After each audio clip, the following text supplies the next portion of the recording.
Otep à tous, bien-aimés frères et sœurs. Ce que l'on redoutait en RDC est arrivé. Au nord et au sud Kivu. Vous savez, et ça, la ministre Kaikwamba l'avait souligné au Conseil de sécurité de l'ONU, en précisant exactement que la rue risque de se prendre en charge elle-même. Et ce ne sera pas bon. Ce sera incontrôlable. Et ça, le président Tshisekedi doit faire très attention. C'est vrai qu'il est soutenu par la population, qu'il est soutenu par les Wazalendo, qu'il est soutenu par son armée, en tout cas ce qui reste de l'armée, cette armée pourrie d'ailleurs. Mais je veux dire que il ne faut pas abuser de la patience des Congolais. Maintenant, il y a ce qui s'est passé dans une ville qu'on appelle Luhihi. C'est incroyable. C'est la population. C'est même pas les Wazalendo cette fois-ci. C'est la population qui est sortie dans la rue pour régler les comptes à leurs bourreaux. Incroyable. Je reprends. La population est sortie dans la rue pour régler les comptes à ses bourreaux. Et dans cette zone-là, nous sommes, je pense, dans Uvira. Dans cette zone-là, vous avez même des Chinois clandestins qui exploitent des matières premières. Vous savez, les Chinois, quand ils découvrent comme ça, eux, ils viennent maintenant, ils passent aussi par le Rwanda. Et le M23 assurait, parce que maintenant c'est fini là, le M23 assurait la garde, la protection des Chinois. Et la zone en question, c'est une zone là où il y avait beaucoup de minerais. Et donc, les Chinois se servaient et ils passaient avec ça par le Rwanda. Et depuis le Rwanda, bon, ils exportent ça en Chine ou ailleurs. Cette fois-ci, c'est fini. La population elle-même a pris ses responsabilités. Personne ne les a demandé d'agir.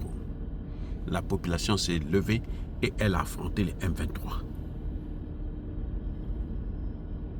Les M23 étaient armés. La population les a affrontés et les ont tous neutralisés. Plus d'une centaine. Leurs maîtres, les Chinois, on les a massacrés là-bas. Il y a des Chinois qui sont tombés là-bas. D'autres ont fui.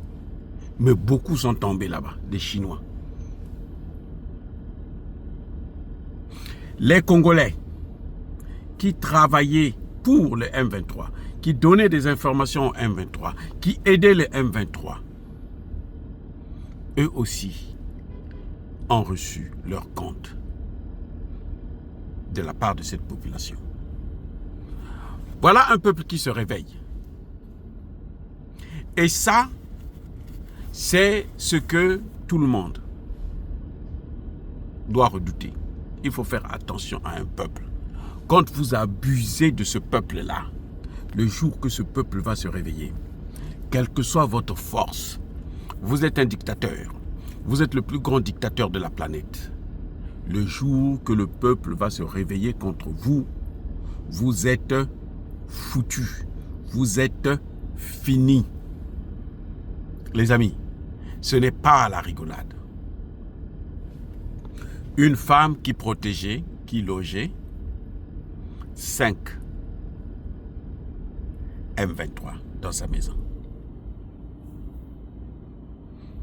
En moyennant 15 000 $ américains.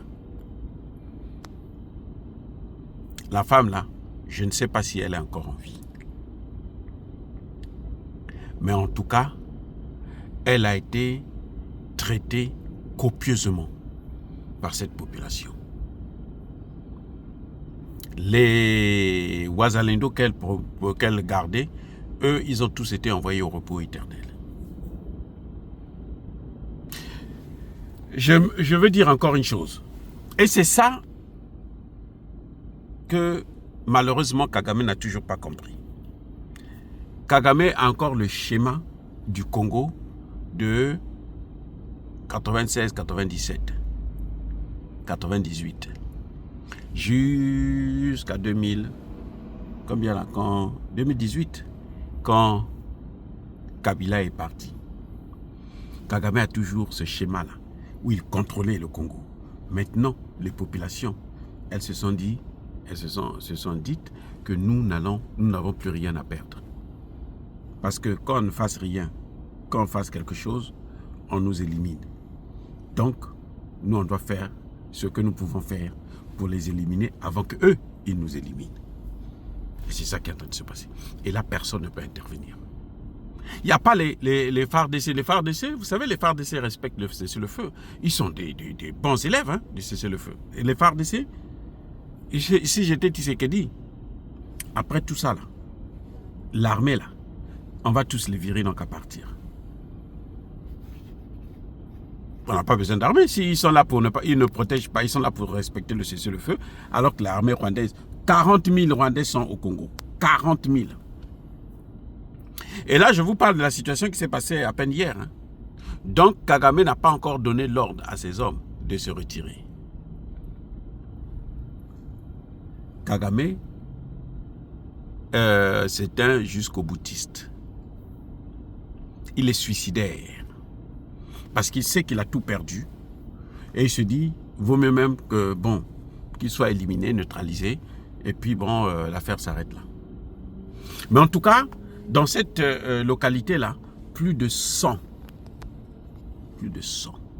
sont tombés. Plus de 100 sont tombés. Le peuple, cette fois-ci, ce n'est pas les Ouazalendo, les vaillants Ouazalendo, c'est ce que j'adore le plus. Cette fois-ci, ce n'est pas eux, c'est le peuple lui-même qui a fait le boulot. Et il a libéré la ville. Donc actuellement, jusqu'à Uvira, là, toute la zone, pour l'instant, c'est calme. Et sous contrôle des Ouazalendo et du peuple congolais.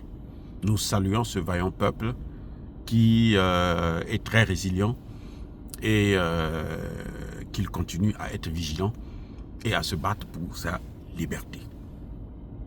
Soyez bénis, abondamment bénis par le Dieu des Kémites et par nos ancêtres angélisés.